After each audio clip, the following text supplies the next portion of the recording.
প্রথমে একটি হাঁড়িতে আমি 1.5 টেবিল চামচের মতো রান্নার তেল নিয়ে নিয়েছি। এখানে 1 চা চামচ পরিমাণ আদা কুচি দিয়ে দিচ্ছি। আদা কুচি যখন ট্রান্সপারেন্ট হয়ে আসবে তখন মাঝারি সাইজের একটি পেঁয়াজের অর্ধেকটা কুচি করে দিয়ে দিয়েছি। এবার কিছুক্ষণ নেড়ে চেড়ে নিচ্ছি। এখন আমি এখানে লবণ দিয়ে দিচ্ছি। এবার আমি এই আদা এবং পেঁয়াজকে ভালোভাবে ভাজা ভাজা করে নেব। পেঁয়াজ যেন কাঁচা না থাকে সেদিকে লক্ষ্য রাখতে হবে। এখানে আমি কাঁচামরিচ কুচি দিয়েছি, এটা অপশনাল, আপনারা চাইলে বাদ দিতে পারেন। এই মুড়িটা আমরা 2 সপ্তাহ পর্যন্ত কাচের জারে রেখে সংরক্ষণ করতে পারবো।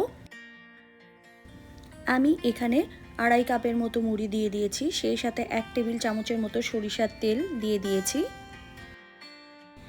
সামান্য পরিমাণে চাট মশলা দিয়ে ভালোভাবে নাড়াচাড়া করে এটাকে চুলা থেকে নামিয়ে ঠান্ডা করে জারে রেখে দিতে পারেন।